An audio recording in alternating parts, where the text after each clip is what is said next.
안녕하세요. 여러분의 삶이 눈부시게 빛나길 바라는 루나펄스입니다. 오늘 소개해드릴 책은 어른의 말센스입니다.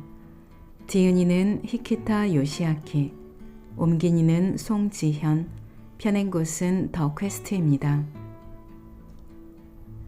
셰익스피어는 말을 잘하는 것은 일종의 선행이라고 했다고 합니다.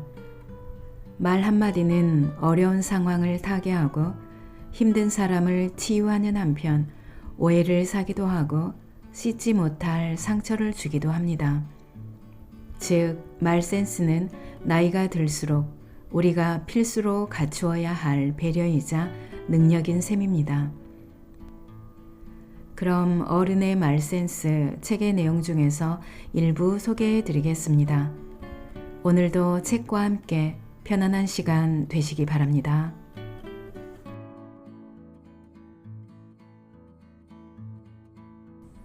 들어가며 1962년 9월 12일 텍사스주 휴스턴에 있는 라이스 대학교에서 35대 미국 대통령인 존 F 케네디가 세계를 향해 이렇게 연설했습니다. 우리는 1960년대가 지나가기 전에 달에 갈 것입니다. 사람들은 불가능하다고 말했습니다. 하지만 미국은 이 말을 계기로 움직이기 시작합니다. 그리고 7년 후인 1969년 7월 20일 아폴로 11호가 달 표면에 착륙했습니다. 케네디 대통령의 공약이 실현된 것입니다. 사람들은 어째서 케네디의 이 말에 움직였을까요? 비밀은 바로 1960년대가 지나가기 전이라는 구절에 있었습니다. 목표를 명확히 제시함으로써 단순한 꿈을 구상으로 바꾼 것입니다. 케네디는 단 한마디로 인류의 역사를 크게 움직였습니다. 대단한 일이지요. 말에는 사람을 움직이는 힘이 있습니다. 하지만 많은 사람이 충분히 설명하지 않거나 적절하지 못한 순서로 말하곤 합니다. 상대의 사고방식이나 가치관을 무시한 채 이야기하기도 하죠. 모두 이렇게 움직여줬으면 좋겠어. 저 사람이 이렇게 해주면 좋을 텐데. 나는 이렇게 하고 싶어를 제대로 표현하지 못해서 말이 지닌 본래의 힘, 즉 사람을 움직이는 힘을 발휘하지 못하는 경우가 많습니다. 특히 요즘은 생각한 바를 이야기하기 어려운 시대입니다. 말을 할 때 주변 사람, 특히 윗사람의 안색을 살피게 되고 내 말로 괜히 분위기를 망칠까봐 하고 싶은 말을 참기도 합니다. 자칫 잘못했다간 SNS에서 악플을 받을지도 모릅니다. 말의 힘을 발휘하기가 더욱 어려워진 것입니다. 저는 일본의 대형 광고 회사인 하쿠오도에서 광고 문구와 CF를 제작해 왔습니다. 스피치 라이터로서 많은 정치인과 기업 경영자의 연설을 쓰기도 했습니다.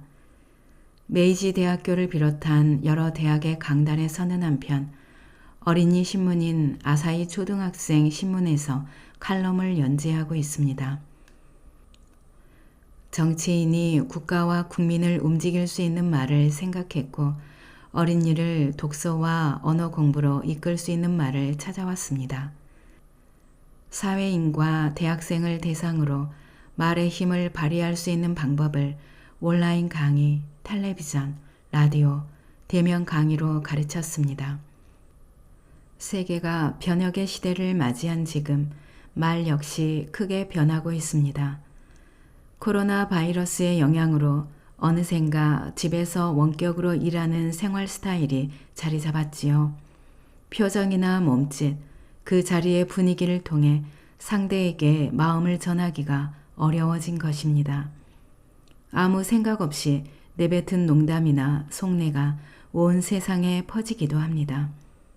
생각지도 못했던 한마디 때문에 악플 세례를 받을 수도 있습니다. 그런 일이 무서워서 애둘러 말하는 바람에 중요한 것을 전하지 못할 때도 생깁니다. 인류 역사상 말의 역할과 책임이 이만큼 막중했던 시대는 없을 것입니다. 그러니 더욱 몸을 단련시키듯 말 센스를 단련해서 스스로 강해져야 합니다. 여러분도 케네디처럼 사람을 움직이고 원하는 결과를 얻는 말투를 익힐 수 있습니다. 그런 마음을 이 책에 담았습니다. 상대가 알아서 움직이는 언어의 마술사가 되는 법. 수연 씨는 온라인 교육 콘텐츠를 제공하는 회사에서 근무하고 있다.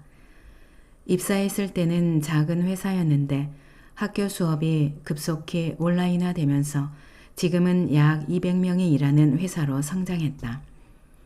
온라인 강의를 맡아줄 선생님을 발굴하고 협상하는 것이 수연 씨의 일이다. 현재 부하 직원은 2명. 그런데 이 직원들이 생각처럼 일해주지 않는다. 2사람 모두 건성으로 대답할 뿐이에요. 시킨 일은 하지만 적극적으로 움직이지 않아요. 처음에는 이 둘의 업무 의욕이 낮은 편이라고 생각했는데 곰곰이 되돌아보니 강사 선생님들도 제가 말을 걸면 언짢아 하거나 소극적으로 반응했어요. 제 말투에 문제가 있는 걸까요?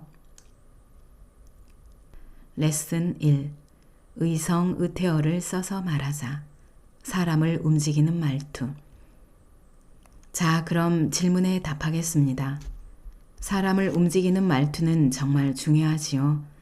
사람은 말을 어떻게 거느냐에 따라 바로 움직이기도 하고 기분이 상해서 굳어버리기도 하니까요. 제가 어릴 때 겪었던 일입니다. 초등학교 청소 시간에 제 담당은 창문 닦기였는데 전혀 할 마음이 생기지 않아 걸레로 유리를 대충 문지르고 있었어요. 그런데 선생님이 이렇게 말씀하시는 거예요. 히키타, 여기까지 뽀득뽀득 소리가 들리게 닦아볼래? 새로 오신 선생님이 유리창에서 나는 소리를 들으려고 귀에 손을 대고 계셨습니다. 갑자기 의욕이 솟더군요. 손에 힘을 주고 창문을 닫기 시작했습니다. 그 모습을 본 선생님은 고개를 크게 끄덕이며 들린다, 잘 들려 라고 말하고는 빙그레 웃으셨죠. 태어나서 처음으로 다른 사람의 말을 듣고 움직인 경험이었습니다. 마법에 걸린 것처럼 의욕이 샘솟았어요. 이유가 무엇이었을까요? 짐작컨대 원인은 뽀득뽀득이라는 의태어입니다. 그 안에는 힘을 주고 열심히라는 의미가 담겨 있습니다. 게다가 힘을 얼마나 주면 될지 직감적으로 느껴지니 머리로 생각하지 않아도 바로 행동으로 옮길 수 있었지요. 초등학교 선생님 중에는 의성 의태어의 마술사가 많이 있습니다. 연필에서 사각사각 소리가 나면 제대로 공부하고 있다는 증거야. 반에서 제일 키가 큰 사람처럼 등을 쭉 펴고 일어서 봐. 이렇듯 의성 의태어를 집어넣으면 어떻게 움직여야 하는지 바로 전해집니다. 말할 때도 글 쓸 때도 긍정문을 사용하자. 반발을 부르지 않는 말투를 만드는 법. 이번에 말하고자 하는 방법은 언제나 긍정문으로 쓰고 말할 것입니다. 아이들을 가르치는 현장에서도 곧잘 듣는 이야기입니다. 서두르지 않으면 학교에 늦을 거야. 얼른. 지금 나가면 제 시간에 도착할 거야. 서둘러. 이 2 문장이 말하고자 하는 바는 같습니다. 하지만 듣는 이가 전달받는 느낌은 상당히 다르지요. 첫 번째 문장은 부정문입니다. 비관적이고 위에서 내리누르는 시선이 느껴지지 않나요? 반면 2번째 긍정문은 제 시간에 도착하면 성취감이 느껴지리라는 희망을 줍니다. 말한 사람이 옆에서 응원하고 있다고 느껴질 것입니다. 원고 쓰는 일을 직업으로 삼으면 편집자가 내용이나 스케줄을 함께 체크해 줍니다. 편집자들은 24일 마감에 늦으면 발매가 늦어집니다. 라고는 말하지 않습니다. 24일까지 완성해 주시면 어떻게든 됩니다. 기대하고 있겠습니다. 라는 식으로 말합니다. 마감일을 말하는 것은 똑같지만 후자를 들으면 격려의 말을 건네주며 함께 뛰고 있다는 느낌이 듭니다. 좋아, 쓰자 라는 의욕이 생깁니다. 이렇게 조금만 주의를 기울여도 사람의 마음은 변하기 마련입니다. 마음에는 동사만 남습니다. 왜 긍정문은 적을 만들지 않을까요? 사람의 마음에 남는 것은 동사뿐이기 때문입니다. 앞서 든 예를 보면 서두르지 않으면 학교에 늦을 거야, 얼른의 경우 늦는다는 단어만이 발언한 사람과 지각을 앞둔 사람의 마음에 남습니다. 반대로 지금 나가면 제 시간에 도착할 거야, 서둘러는 제 시간에 도착한다 라는 말이 남을 것입니다.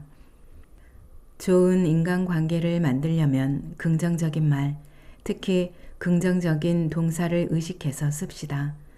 그렇다면 부정어는 쓸모가 없는 걸까요? 그렇지는 않습니다. 아이가 들어가면 안 되는 잔디밭에 들어가려 할 때 여기는 들어가면 안 돼 라고 말하는 편이 이해가 빠르고 효과도 있습니다. 어떤 사람이든 강하게 말해야 하는 순간은 있는 법입니다. 평소에는 긍정어만 쓰던 사람이 들어가지 마 라며 무서운 얼굴로 화를 낸다면 상대는 평소에는 온화한 사람인데 저렇게 화를 내네. 정말 하면 안 되는 일인가 봐 하고 생각하게 됩니다. 부정어도 효과적으로 사용할 수 있습니다. 문장에서 악감정을 빼자. 절제된 문장을 쓰는 법. 새벽 2시에 쓴 편지는 붙이지 못한다는 말을 들어본 적이 있을 겁니다. 밤늦은 시간엔 자제심이 약해져서 고양되는 감정을 억누를 수 없지요. 아침에 일어나 이성과 감정이 제자리에 돌아온 상태에서 읽어보면 이건 좀 자기중심적이네. 너무 감정에 취해 있군 같은 점을 깨닫게 됩니다. 이 감각을 평소 문장을 쓸 때도 응용해 봅시다. 메일이나 메신저를 읽다가 화가 치밀 때가 있습니다. 그러면 답장을 쓸 때 비난이나 비아냥을 한마디쯤 넣고 싶어지는 것이 사람 마음입니다. 또는 누군가 인터넷에 올린 글에 댓글을 씁니다. 눈에 띄고 싶기도 하고 글을 쓴 사람에게 인정받고 싶은 마음도 생겨서 자기 과시적인 글을 쓰고 맙니다. 저 역시 자주 저지르는 일입니다. 이러한 문장은 모두 자제력을 잃은 새벽의 문장이라 할 수 있습니다. 글을 올리기 전에 아침에 일어나서 편지를 재차 읽어보는 마음으로 다시 한번 바라봅시다. 괜히 시비를 걸고 있지 않은가? 쓸데없는 허세를 부리고 있지 않은가? 이번에 전하고 싶은 것은 이것입니다. 문장에서 악감정을 빼라. 자신의 문장을 다시 읽으며 감정적인 말, 비아냥, 자랑, 과장 등이 섞이지 않았는지 살펴봅니다.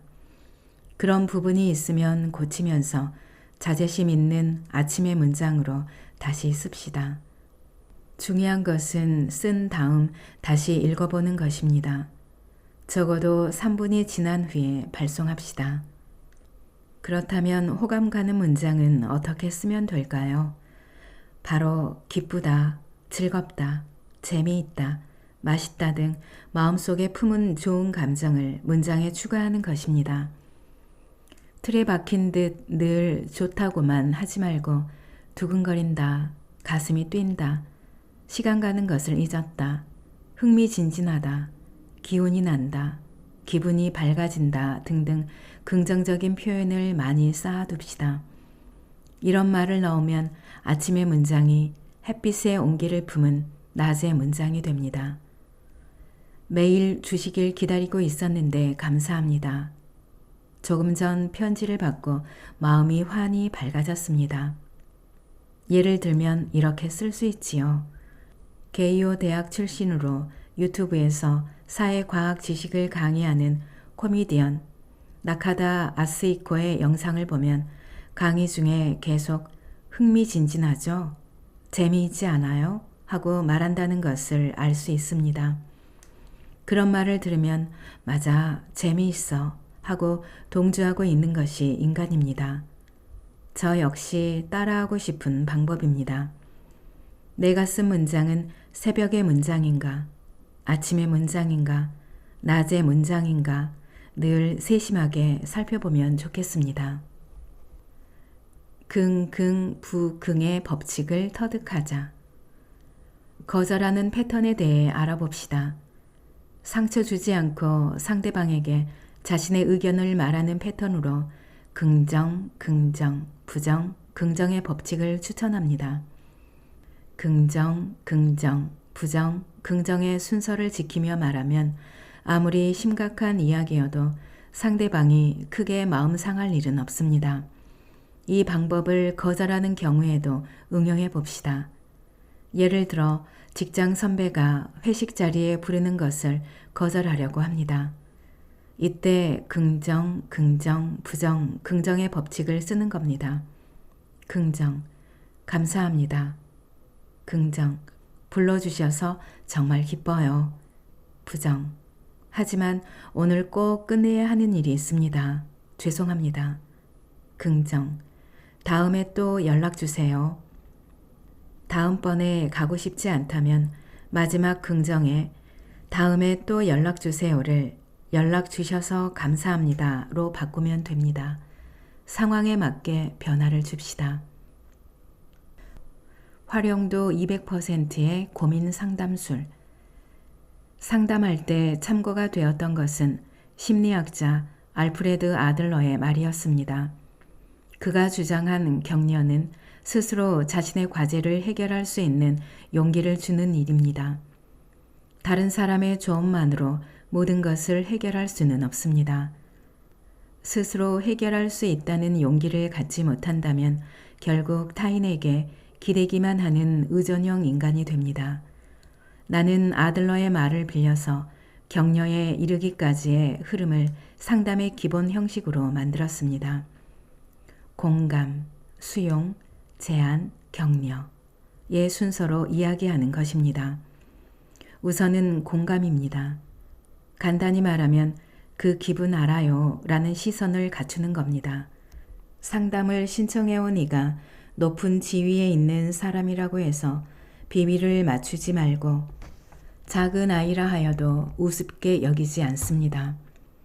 고민에 공감하는 것에서 상담은 시작됩니다. 다음으로는 수용입니다. 단순히 받아들이는 것이 아니라 자신의 경험 안에서 비슷한 기분을 맛보았던 때를 찾는 것입니다. 상대의 고민과 유사한 경험을 떠올리며 사실은 나에게도 이런 일이 있었지라고 그 당시의 감정에 잠깁니다. 물론 상대방과 완전히 똑같은 경험을 했을 수는 없습니다.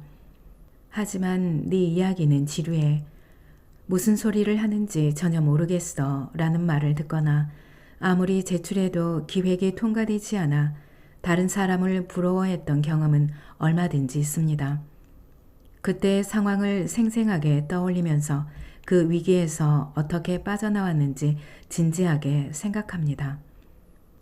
세 번째는 제안입니다. 비슷한 일을 과거에 극복한 경험, 괴로울 때 들었던 말, 책에서 보고 시도해 봤더니 성공했던 노하우를 떠올리며 구체적인 행동을 조언합니다. 꼭 큰 결심을 하고 도전해야 하는 일은 아닙니다. 어디 한번 해볼까 라는 생각이 드는 정도의 일, 실패해도 괴롭지 않을 정도의 힌트나 비법을 알려주는 것입니다. 이제 마지막으로 격려입니다. 강요하거나 무시하는 태도가 되지 않도록 주의합니다. 잘 풀려서 성공한 모습을 상상할 수 있도록 용기를 북돋습니다. 말할 때도 글 쓸 때도 긍정문을 사용하자. 반발을 부르지 않는 말투를 만드는 법. 이번에 말하고자 하는 방법은 언제나 긍정문으로 쓰고 말할 것입니다. 아이들을 가르치는 현장에서도 곧잘 듣는 이야기입니다. 서두르지 않으면 학교에 늦을 거야. 얼른. 지금 나가면 제 시간에 도착할 거야. 서둘러. 이 두 문장이 말하고자 하는 바는 같습니다. 하지만 듣는 이가 전달받는 느낌은 상당히 다르지요. 첫 번째 문장은 부정문입니다. 비관적이고 위에서 내리누르는 시선이 느껴지지 않나요? 반면 두 번째 긍정문은 제 시간에 도착하면 성취감이 느껴지리라는 희망을 줍니다. 말한 사람이 옆에서 응원하고 있다고 느껴질 것입니다. 원고 쓰는 일을 직업으로 삼으면 편집자가 내용이나 스케줄을 함께 체크해 줍니다. 편집자들은 24일 마감에 늦으면 발매가 늦어집니다. 라고는 말하지 않습니다. 24일까지 완성해 주시면 어떻게든 됩니다. 기대하고 있겠습니다. 라는 식으로 말합니다. 마감일을 말하는 것은 똑같지만 후자를 들으면 격려의 말을 건네주며 함께 뛰고 있다는 느낌이 듭니다. 좋아, 쓰자 라는 의욕이 생깁니다. 이렇게 조금만 주의를 기울여도 사람의 마음은 변하기 마련입니다. 마음에는 동사만 남습니다. 왜 긍정문은 적을 만들지 않을까요? 사람의 마음에 남는 것은 동사뿐이기 때문입니다. 앞서 든 예를 보면 서두르지 않으면 학교에 늦을 거야. 얼른의 경우 늦는다는 단어만이 발언한 사람과 지각을 앞둔 사람의 마음에 남습니다.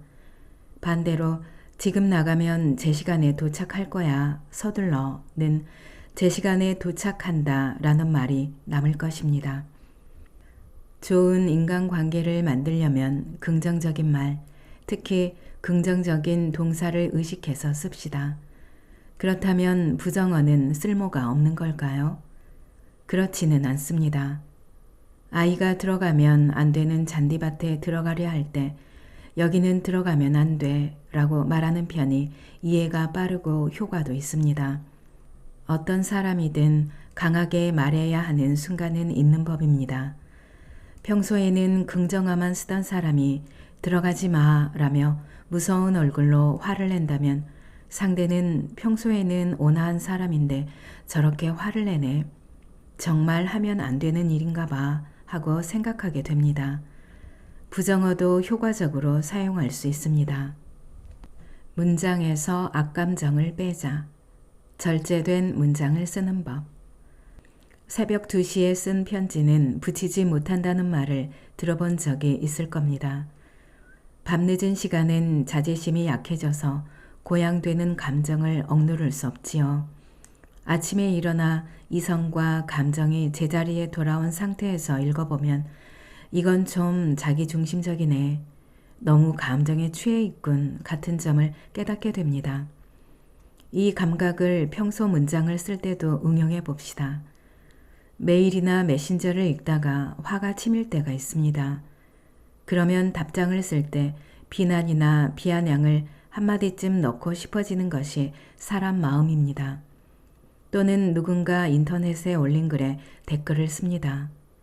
눈에 띄고 싶기도 하고 글을 쓴 사람에게 인정받고 싶은 마음도 생겨서 자기 과시적인 글을 쓰고 맙니다. 저 역시 자주 저지르는 일입니다. 이러한 문장은 모두 자제력을 잃은 새벽의 문장이라 할 수 있습니다. 글을 올리기 전에 아침에 일어나서 편지를 재차 읽어보는 마음으로 다시 한번 바라봅시다.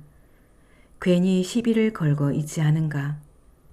쓸데없는 허세를 부리고 있지 않은가? 이번에 전하고 싶은 것은 이것입니다. 문장에서 악감정을 빼라.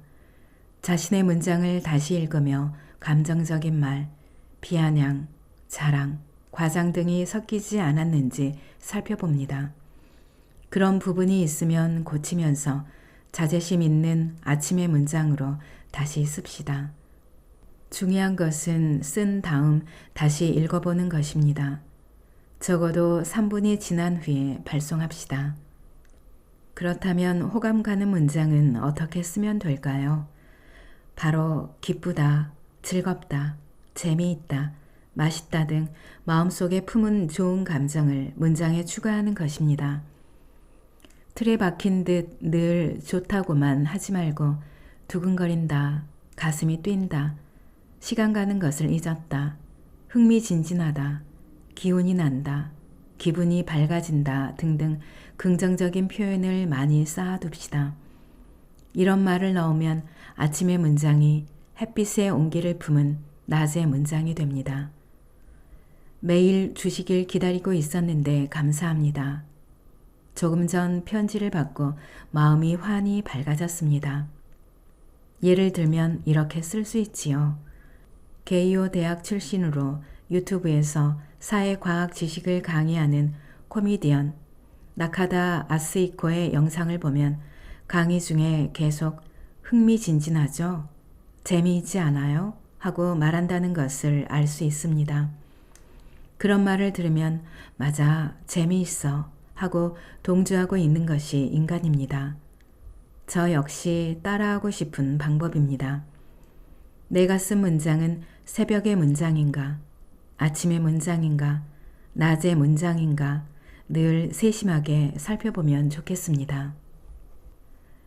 긍긍부긍의 법칙을 터득하자. 거절하는 패턴에 대해 알아봅시다. 상처 주지 않고 상대방에게 자신의 의견을 말하는 패턴으로 긍정, 긍정, 부정, 긍정의 법칙을 추천합니다. 긍정, 긍정, 부정, 긍정의 순서를 지키며 말하면 아무리 심각한 이야기여도 상대방이 크게 마음 상할 일은 없습니다.